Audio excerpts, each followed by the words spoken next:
Lahat tayo magiging at saka magiging okay naman lahat. Kaya huwag natin bigyan ng mga kahulugan yung mga bagay-bagay na ulit na napapanood natin ngayon, ha. Tsaka huwag kayong maghanap ng butas para kung ano man para pambas sa ibang tao, lalo na sa akin, lalo na sa mga lahat ng panig.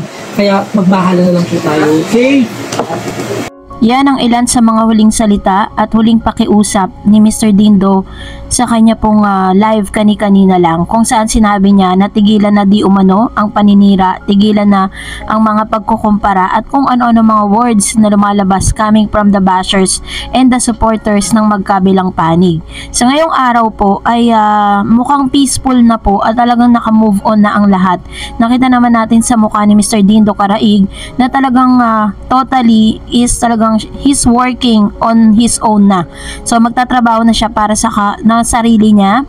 According to him, sa kanyang live, sinabi niya na hindi muna siya makikikolab sa ibang mga vloggers. Mas iintindi niya muna yung sarili niya, katulad ng kanyang ipinangako. At ganun din naman itong si Joban David Official sa kanyang live, ipinakita niya na tinotoo at talagang ginawa niya po yung promise na mag-outing nga sila, no? At isa sa mga good news na natanggap po ni Analing, dahil yung kanya pong Facebook page na dating nasa 30,000 or 28,000 followers, ngayon ay going to 100k followers na. Dahil according po sa mga netizen at followers po at tumusuporta kay Analing, ay talagang pinagpupuyatan po nila lahat ng ito para talagang mabigyan ng sariling social media si Analing, because Analing deserve to have their own account para na rin po sa ikakaganda ng kanyang buhay. Alam naman natin na maraming mga vloggers at mga content creators ngayon na talagang gumaganda ang buhay dahil po sa ganitong klase ng trabaho. Pero ito naman ang promise ni Kuya Joban sa kanya. Panoorin natin. Kasi po dito po, naggawa po kami video na iaabangan nyo yung mga content namin. Tapos po, abangan nyo po ang ilalabas ko po na bagong karakter ni Analing Batalier. Ayan. Nakita natin na makapag-move on na rin si Analing sa napaka-traumatized at tragic moments na kanyang buhay, kung saan talagang iniyakan at talagang sobrang nasaktan si Analing sa mga pangyayaring ito. Sobrang ipit na ipit siya sa mga pangyayari. And ang maganda po kay Joban is talagang meron siyang second plan for Miss Analing. Sinabi niya na talagang pagtutuunan niya ng pansin yung itsura ngayon ni Miss Analing. I-enhance niya sa isang aesthetic sa Cavite, kung saan ay papabrace, lalagyan niya ng brace, papatangusin ng ilong, and papagluta drip. Parang hindi niya lang masabi na papagluta drip niya si Analing para talagang mas ma-enhance itong si Analing, dahil ngayon, kumbaga nasa kanya na yung fame eh. Sikat na siya sa social media eh. Kailangan lang talagang i-enhance yung mga bagay-bagay sa kanya ngayon.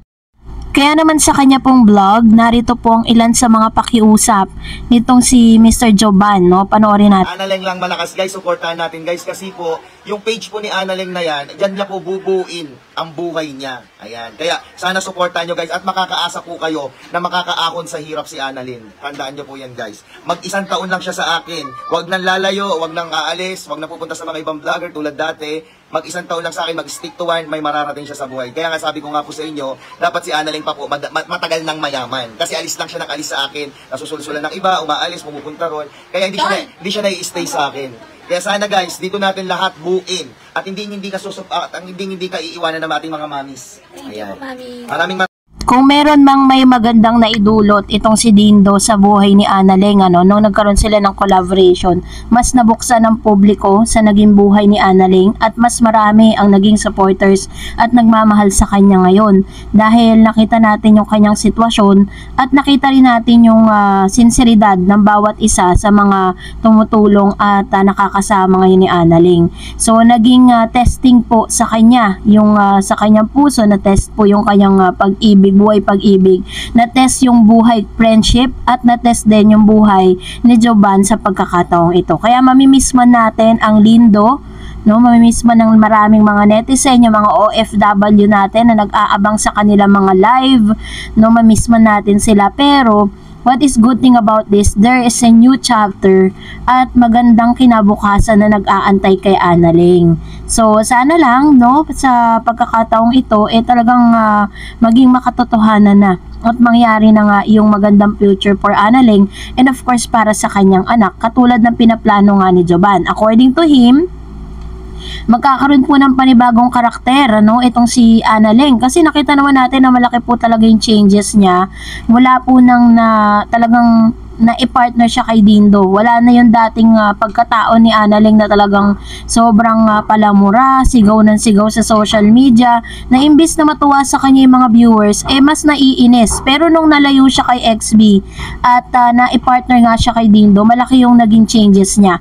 So nga lang, yun lang, talagang ang lahat ng magaganda at mabubuting bagay, minsan hindi nagtatagal, ano? Dahil katulad po ng title nitong si Dindo, he is a scripted king. So which means lahat po ng mga nakita natin nung una scripted lang, pero nung binawi niya or bumelta siya na sinabi niya na totoo na yung nararamdaman niya dito kay Analing, makikita naman sa mga mata nila na talagang sobrang affected po sila sa paghihiwalay nila. Hindi lang po ang mga fans ang nalungkot, but of course nalungkot din po ang lahat ng mga sumusuporta kay Analing. So sana po sa mga susunod na vlog po nila, no, hindi man ngayon makita natin sila ulit together at magkaroon ng comeback for real na talaga. Yun yung isa sa mga inaabangan nating lahat.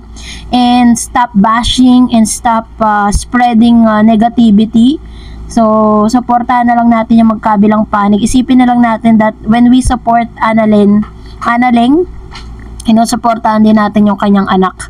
Kahit hindi po ito kasama ni Analing. Pero ang gusto sana natin, no, sa pag-unlad ng buhay niya, makasama niya na yung anak niya. Kasi napaka-importante po nun para at least kung ano man yung pangangailangan na psychological ng kanyang anak bilang ina nito ay matugunan niya. Kasi hindi naman pwede na sinusuportahan niya lang pinansyal pero hindi niya kasama. Mas maganda pa rin na siya mismo personal ang nag-aalaga dun po sa kanyang anak.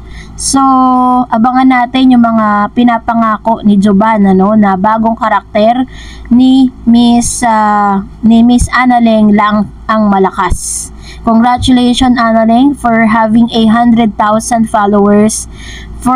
Kaya naman pala ng mga followers niya, no, na suportahan siya at talagang i-boost yung kanyang Facebook page. Sana lang makatulong ito sa magandang kinabukasan niya at ng kanyang anak.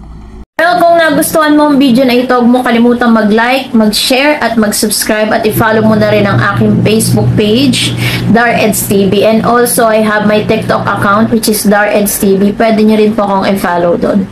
Thank you for watching, guys. God bless everyone!